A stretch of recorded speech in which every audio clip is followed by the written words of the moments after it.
نہ عمران خان نے سرنڈر کیا، نہ عمران خان نے شکست مانی، نہ عمران خان کی مقبولیت میں کمی ہوئی، ہر سازش بیک فائر ہوئی، تو پھر مفتی سعید کا آنا تو بنتا ہی تھا۔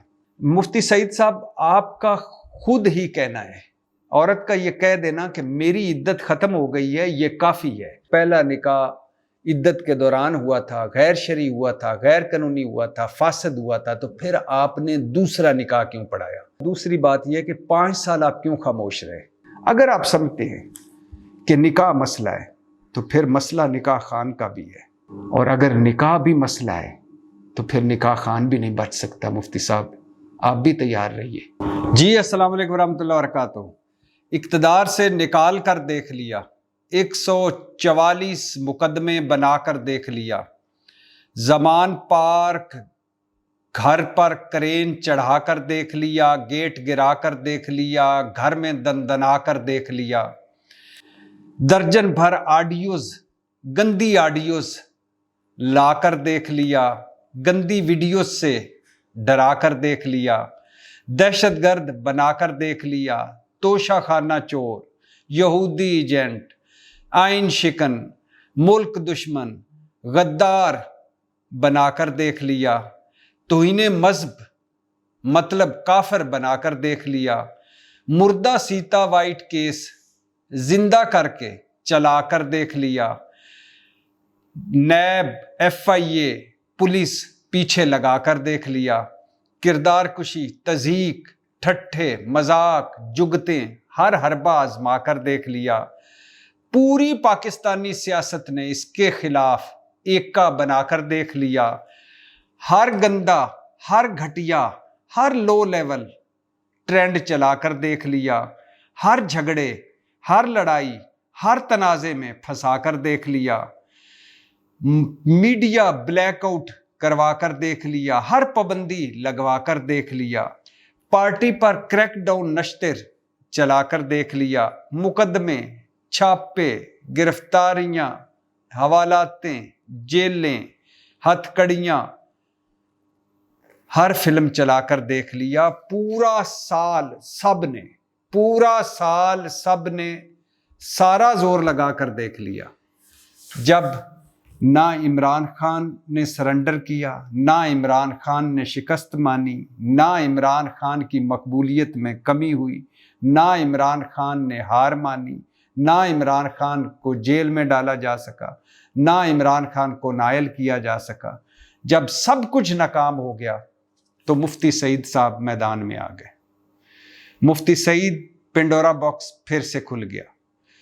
1 سال ہوا ہے عمران خان کو اقتدار سے نکلے ہوئے، 1 سال ہوا ہے پی ڈی ایم کو اقتدار میں آئے ہوئے، اور یہ جو کچھ بھی میں نے آپ کو بتایا ہے، یہ ایک شخص عمران خان کے خلاف پوری سیاست مطلب حکمران اتحاد نے کیا، ہر حربہ آزمایا ہے، اور جب ہر حربہ الٹا ہوا، ہر چال الٹی ہوئی، ہر چال نے بیک فائر کیا، ہر سازش بیک فائر ہوئی، تو پھر مفتی سعید کا آنا تو بنتا ہی تھا۔ مفتی سعید پنڈورا باکس، الزامات پھر سے، مفتی سعید کئی مہینوں سے وقتاً فوقتاً الزامات دہرا رہے تھے، اور گزشتہ روز تو انہوں نے اسلام آباد کی مقامی عدالت میں باقاعدہ اپنا بیان ریکارڈ کروا دیا ہے۔ مفتی سعید عمران خان اور بشرا بی بی کے نکاح خان ہیں۔ مفتی سعید نے، پہلے سن لیجئے کہ مفتی سعید نے اسلام آباد کی عدالت میں کیا بیان ریکارڈ کروایا۔ مفتی سعید کا کہنا ہے کہ عمران خان اور بشرا بی بی نے 2 نکاح کیے ہیں۔ پہلا نکاح تب کیا عمران خان نے جب ابھی بشرا بی بی کی عدت کی مدت پوری نہیں ہوئی تھی۔ دوسرا نکاح کیا جب عدت ختم ہو چکی یا مدت پوری ہو چکی تھی، تب دوسرا نکاح کیا عمران خان نے۔ اور چونکہ عمران خان نے پہلا نکاح بشرا بی بی کے ساتھ عدت کی مدت پوری ہونے سے پہلے کیا تھا، لہٰذا وہ نکاح غیر قانونی تھا، غیر شرعی تھا، اور وہ نکاح فاسد تھا، اور وہ فاسد اور غیر قانونی اور غیر شرعی نکاح کرنے کے باوجود عمران خان اور بشرا بی بی بنی گالہ میں اکٹھے رہے اور اس کے 1 مہینے بعد پھر دوسرا نکاح کیا. یہ مفتی سعید صاحب کا کہنا ہے.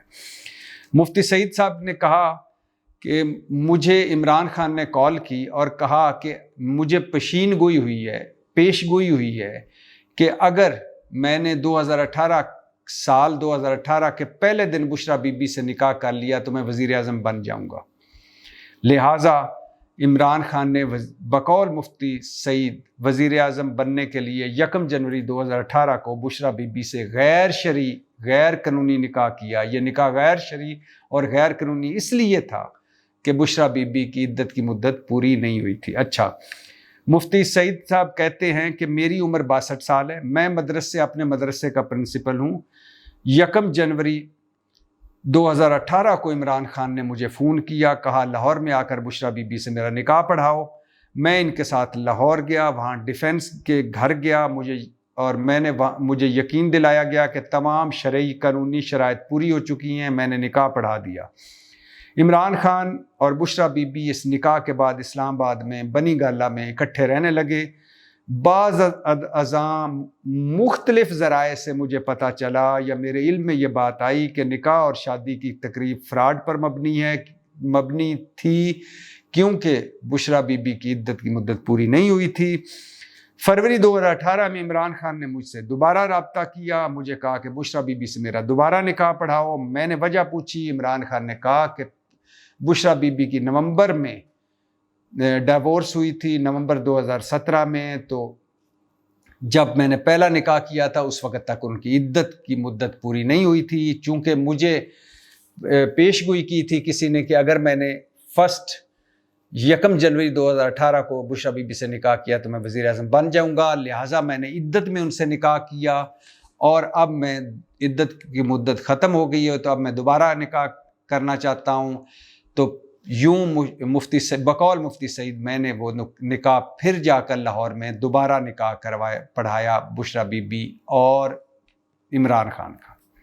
یہ وہ بیان ہے جو مفتی سعید صاحب نے گزشتہ روز عدالت میں دیا. یہ وہ بیان ہے جو مختلف اینگل سے 19-20 کر کے پچھلے 6 مہینے سے وہ صحافیوں کو بھی بتا رہے ہیں، انٹرویوز بھی اس پر دے رہے ہیں اور کالم نگاروں سے بھی اس حوالے سے بات کر رہے ہیں اور کئی مرتبہ یہ بیان سامنے آیا ہے.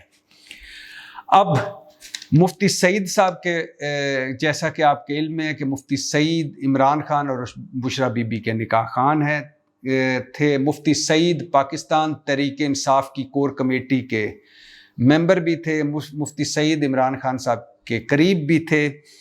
اور مفتی سعید صاحب نے جب یہ بیان دیا تو اس کے بعد ان کے حوالے سے، ان کی پرسنل لائف کے حوالے سے بھی باتیں آئیں. محمد میر صاحب نے کہا مفتی سعید ایک فوجی بغاوت کا بھی حصہ رہے.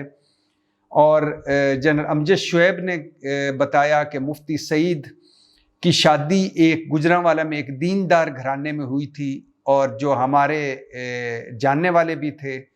اور کچھ عرصے بعد مفتی سعید کی بیگم نے مفتی صاحب سے صرف اس وجہ سے طلاق لے لی کہ مفتی صاحب رات کو پون یعنی بلو پرنٹ فلمیں دیکھا کرتے تھے.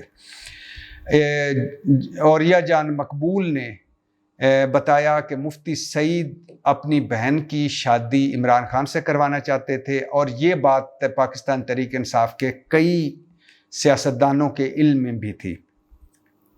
اچھا، اب بات کر لیتے ہیں، یہ تو وہ الزامات ہیں جو مفتی سعید پر لگے ہیں. بات کر لیتے ہیں کہ مفتی سعید نے جو بیان دیا اس حوالے سے. اب مفتی سعید صاحب کا کہنا ہے کہ میں نے نکاح پہ نکاح کروایا عمران خان کا، اور عمران خان کا پہلا نکاح غیر قانونی غیر شرعی تھا اور وہ فاسد نکاح تھا اور وہ عدت کے دوران نکاح تھا. اب اگر مفتی سعید صاحب ایک نکاح عدت میں پڑھایا تو چلو ہم مان لیتے ہیں مفتی صاحب آپ کو پتہ نہیں تھا، آپ نے عدت میں نکاح پڑھایا. اور تو پھر اس کے بعد جب آپ کو پتہ چل گیا کہ پہلا نکاح عدت کے دوران ہوا تھا، غیر شرعی ہوا تھا، غیر قانونی ہوا تھا، فاسد ہوا تھا، تو پھر آپ نے دوسرا نکاح کیوں پڑھایا؟ ایک جرم جب ہو چکا تھا اور آپ کو بقول آپ کے آپ کی بے خبری میں ایک آپ سے گناہ کروایا گیا، جرم کروایا گیا، تو پھر آپ نے دوسرا نکاح کیوں پڑھوایا؟ آپ کو تو فوراً کہہ دینا چاہیے تھا کہ بھائی میرا اب آپ لوگوں سے کوئی لینا دینا نہیں، آپ نے اتنا بڑا مجھ سے گناہ کروا لیا، اتنا بڑا جرم کروا لیا، اتنا بڑا فراڈ کیا میرے ساتھ، اب میں آپ کا نکاح نہیں پڑھاؤں گا، کسی اور سے پڑھا لیجئے۔ تو جب پہلا نکاح آپ نے اگر بقول آپ نے عدت کے دوران پڑھا دیا، تو دوسرا نکاح آپ نے کیوں پڑھایا؟ دوسری بات یہ ہے کہ 5 سال مفتی صاحب، دوسری بات یہ ہے کہ 5 سال آپ کیوں خاموش رہے؟ آپ نے پہلا جنوری 2018 میں نکاح پڑھایا، دوسرا بقول آپ کے فروری 2018 میں نکاح پڑھایا، تو 5 سال آپ کیوں خاموش رہے؟ تیسری بات، مفتی سعید صاحب آپ کا خود ہی کہنا ہے کہ آپ کا ہی ایک خطبہ ہے، آپ کا ہی ایک فتویٰ ہے، آپ کا ہی ایک تقریر ہے کہ جس میں آپ فرما رہے تھے کہ عورت کا یہ کہہ دینا کہ میری عدت ختم ہو گئی کافی ہے، عورت کا یہ کہہ دینا کہ میری عدت ختم ہو گئی ہے یہ کافی ہے، اور اس کے بعد بات ختم ہو جاتی ہے، چاہے وہ 3 مہینے سے پہلے ہی عورت کہہ دے کہ میری عدت ختم ہو گئی ہے تو وہ مطلب عدت ختم ہو گئی۔ آپ نے خود ہی مفتی صاحب سنایا تھا کہ حضرت عمر کے دور میں ایسا واقعہ ہوا تھا، اور ایک عورت نے کہا تھا کہ میری عدت ختم ہو گئی ہے، تو امیر المومنین حضرت عمر رضی اللہ تعالیٰ عنہ نے فرمایا کہ جب عورت نے کہہ دیا ہے تو اس کا مطلب ہے بات ختم ہو گئی، عدت پوری ہو گئی۔ پھر آپ کی ایک تقریر ہے جس میں آپ فرما رہے ہیں کہ فقہا نے بھی لکھا کہ عورت کا قول معتبر ہوتا ہے، میں بس عورت کا کہہ دینا کافی ہے کہ ختم ہو گئی عدت، تو مطلب عدت ختم ہو گئی۔ اب مفتی صاحب، بقول آپ نے اپنے بیان میں کہا ہے کہ میں نے بشرا بی بی سے پوچھا کہ نکاح کے شرعی تقاضے پورے ہو چکے، تو انہوں نے کہا کہ سب شرعی تقاضے پورے ہو چکے، تو میں نے ان کا نکاح پڑھایا۔ تو مطلب جب بشرا بی بی نے کہہ دیا کہ میری عدت پوری ہو چکی، اور آپ تقریر کر چکے، اس سے پہلے تقریر میں یہ کہہ چکے ہیں کہ شرعی طور پر، فقہا کے طور پر، اور سب سے بڑھ کر حضرت عمر رضی اللہ تعالیٰ عنہ کے دور کو حوالہ دے کر کہ جب عورت کہہ دے کہ میری عدت پوری ہو چکی تو اس کی بات معتبر ہوتی ہے، اس کی بات کے بعد ساری باتیں ختم ہو جاتی ہیں اور اس کی بات مان لینی چاہیے، تو پھر آپ کیوں گئے عدالت، اور یہ پھر کیوں عمران خان کے خلاف آپ نے جا کے بیان ریکارڈ کروایا؟ اب میں یہ بات چھوڑ دیتا ہوں کہ مفتی سعید صاحب نے اتنے عرصے بعد کیوں یہ بیان ریکارڈ کروایا۔ مفتی سعید، یہ بھی بات چھوڑ دیتا ہوں کہ مفتی سعید صاحب کس ایجنڈے کا حصہ بن رہے ہیں عمران خان کو گھیرنے کے لیے۔ یہ بھی میں بات چھوڑ دیتا ہوں کہ مفتی سعید صاحب کی نیت کیا ہے۔ اس وقت جو پورا نظام عمران خان کے خلاف ہے، تو مفتی سعید اسی کا ایجنڈا ہیں یا نہیں، اس کو بھی چھوڑ دیتے ہیں۔ مفتی سعید صاحب پی ڈی ایم کے یا حکومت کے بہاف پہ یہ کر رہے ہیں، عمران خان کو نااہل کروانے کے لیے یہ کر رہے ہیں، عمران خان کو کی سیاست اور عمران خان کو گندہ کرنے کے لیے یہ کر رہے ہیں، یا عمران خان کو سیاست سے آؤٹ کرانے کے لیے کر رہے ہیں، عمران خان پر ایک کیس بنانے کے لیے کر رہے ہیں، عمران خان کو مذہبی طور پر پھنسانے کے لیے کر رہے ہیں، عمران خان کے خلاف مذہبی جذبات ابھارنے کے لیے کر رہے ہیں، عمران خان کو ایک مذہبی تنازع میں پھنسانے کے لیے کر رہے ہیں، یہ ساری باتیں چھوڑ دیتے ہیں۔ یہ بھی چھوڑ دیتے ہیں کہ مفتی سعید صاحب کو ان کی اپنی بیگم نے بلو پرنٹ فلمیں دیکھنے پر طلاق لی تھی یا نہیں لی تھی۔ یہ بھی چھوڑ دیتے ہیں کہ وہ اپنی بہن کا رشتہ عمران خان سے کروانا چاہتے تھے، اور یہ بھی چھوڑ دیتے ہیں کہ ان کی بیگم نے بلو پرنٹ فلمیں چلانے پر ان سے طلاق لی تھی۔ یہ ساری باتیں چھوڑ دیتے ہیں۔ سوال 3 ہے۔ پہلا سوال ہے کہ جب ان کے علم میں یہ بات آ گئی تھی کہ مجھ سے ایک جرم کروایا گیا، گناہ کروایا گیا، میرے ساتھ فراڈ ہوا اور عدت میں نکاح پڑھوایا گیا، تو پھر انہوں نے دوسری مرتبہ نکاح کیوں پڑھایا؟ جنہوں نے ان کے ساتھ فراڈ کیا تھا ان کے ساتھ وہ دوسری مرتبہ کیوں گئے نکاح پڑھانے؟ دوسرا سوال، 5 سال بعد مفتی صاحب کو کیوں خیال آیا؟ 5 سال وہ خاموش رہے، 5 سال بعد اچانک ان کو کیوں خیال آیا کہ عمران خان تو غیر شرعی اور غیر قانونی کام کر چکے ہیں اور فاسد نکاح کر چکے ہیں، اور عمران خان تو ایک مذہبی رسوم کے خلاف جا چکے ہیں، مذہبی رسم کے خلاف۔ تیسرا سوال، جب بشرا بی بی نے خود ان کو کہہ دیا تھا کہ میری عدت مکمل ہو چکی ہے، اور ان کا بشرا بی بی کا بیان ریکارڈ پر بھی ہے کہ وہ کہتی ہیں کہ میری عدت مکمل ہو چکی ہے، تو اس کے بعد مفتی صاحب نے تو خود ہی چونکہ بتایا تھا کہ حضرت عمر رضی اللہ تعالیٰ عنہ کا بھی قول ہے کہ جب عورت کہہ دے کہ اس کی عدت ختم ہو گئی تو اس کا مطلب بات ختم ہو گئی، عورت کی بات مان لینی چاہیے، عدت ختم ہو گئی۔ اور فقہا اور علماء اور دین کے بڑے جب کہہ رہے ہیں کہ عورت کی بات معتبر ہوتی ہے اور عورت کی بات معتبر مانی جائے، اور جب عورت کہہ دے کہ میری عدت ختم ہو گئی تو مطلب عدت ختم ہو گئی، اس کے بعد ساری باتیں ختم، ساری چیزیں ختم، تو پھر مفتی صاحب یہ سارا کچھ جاننے کے باوجود عدالت میں عمران خان کے خلاف کیوں گئے؟ اور آخری بات مفتی صاحب خاص طور پر آپ کے لیے، اگر آپ سمجھتے ہیں کہ نکاح مسئلہ ہے تو پھر مسئلہ نکاح خان کا بھی ہے۔ زیادہ آسان کر کے سمجھاؤں، اگر آپ سمجھتے ہیں کہ نکاح مسئلہ ہے، نکاح ایک عدت میں نکاح ایک مسئلہ ہے، عدت میں نکاح ایک جرم ہے، عدت میں نکاح ایک گناہ ہے، تو حضور پھر پہلے نکاح یا دوسرے نکاح میں آپ بھی اس مسئلے میں شریک ہیں، آپ بھی اس جرم میں شریک ہیں، آپ بھی اس گناہ میں شریک ہیں۔ تو میرا تو خیال ہے کہ جب بقول آپ کے حضرت عمر رضی اللہ تعالیٰ عنہ کہہ چکے ہیں کہ عورت کی گواہی معتبر ہے، عورت کہہ دے میری عدت ختم ہو گئی تو مطلب عدت ختم ہو گئی۔ اگر فقہائے دین کہہ رہے ہیں کہ عورت کی گواہی مانی جائے یا عورت کی بات مانی جائے، عورت کی گواہی معتبر ہے، عورت کی بات معتبر ہے، تو دین تو یہاں آپ نے کمپلیٹ کر دیا، آپ نے خود ہی بتا دیا۔ 5 سال آپ خاموش رہے، مطلب آپ کے نزدیک یہ کوئی گناہ نہیں تھا، آپ نے بھی اپنا سب کچھ بتا دیا۔ اس کے بعد آپ شروع سے لے کر آخر تک اس میں شریک رہے۔ تیسری بات آپ یہ کر چکے۔ چوتھی آپ کا اپنا ذاتی کردار، آپ کی بیوی کا آپ سے طلاق لینا، آپ اپنی بہن کا کہنا، یہ مبینہ کہانیاں جو سامنے آئی ہیں کہ عمران خان سے رشتہ کر لیں، اور اچانک پھر جب عمران خان کرائسس میں آتے ہیں آپ کا عمران خان کے خلاف ہو جانا، اور پہلے عمران خان کی کور کمیٹی کا ممبر ہونا، تحریک انصاف کی کور کمیٹی کا ممبر ہونا، یہ سب بھی مشکوک چیزیں ہیں۔ تو مجھے تو لگتا ہے مفتی صاحب نکاح مسئلہ نہیں ہے، اس وقت مسئلہ نکاح خان ہے، اور اگر نکاح بھی مسئلہ ہے تو پھر نکاح خان بھی نہیں بچ سکتا۔ مفتی صاحب آپ بھی تیار رہیے، جو حد جو سزا عمران خان کے لیے ہوگی آپ بھی اس کے لیے تیار رہیے، آپ بھی نہیں بچ پائیں گے۔ ویسے جو کچھ آپ نے کیا ہے اس سے کوئی اچھا نہیں کیا۔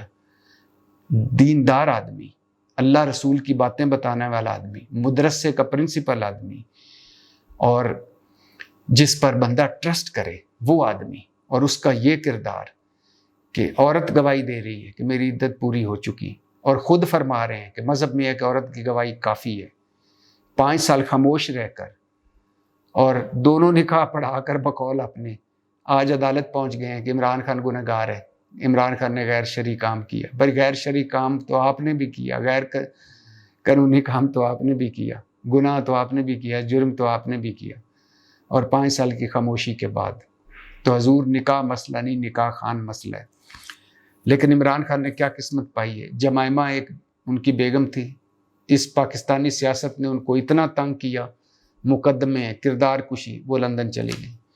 دوسری بیگم آئی ریحام خان، وہ 9 مہینے شادی میں رہیں، 9 مہینے 9 یا 11 مہینے 10-11 مہینے، اور 600 صفحات کی کتاب لکھ دی، اور اس مذہب میں دونوں عمران خان اور ریحام خان مسلمان ہیں خیر سے، اور ہمارا دین کہتا ہے کہ خامند بیوی کا لباس ہوتا ہے، بیوی خامند کا لباس ہوتی ہے، اور وہ کیسی بیوی نکلی کہ جس نے 11 مہینے شادی میں رہی، اس کے بعد کھول کے 600 صفحات کی کتاب لکھ ماری، اور اس کے بعد بشرا بی بی آئی تو پھر ایک مرتبہ چڑھائیاں کی۔ عمران خان نے بھی کیا قسمت پائی ہے۔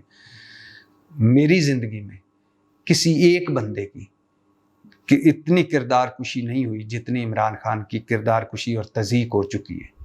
پوری سیاست مل کے کردار کشی اور تضحیک کر رہی ہے، اور وہ سیاست جس کے سینے میں کبھی بھی دل نہیں تھا، وہ سیاست جس کی آنکھوں میں حیا نہیں تھی، وہ سیاست جس میں عزت، احترام، وزاداری بھی نہیں تھی، وہ سیاست جو جھوٹ، مکر، فریب، عیاری اور مکاری کا دوسرا نام بن چکی تھی، وہ سیاست اب اتنی لو لیول پہ آ گئی ہے، اتنی ذاتیات کے اتنے گھٹیا لیول پہ آ گئی ہے کہ بیڈ روموں تک جا پہنچی ہے، بیویوں اور بیٹیوں تک جا پہنچی ہے، اور نکاحوں، طلاقوں اور عدتوں تک جا پہنچی ہے۔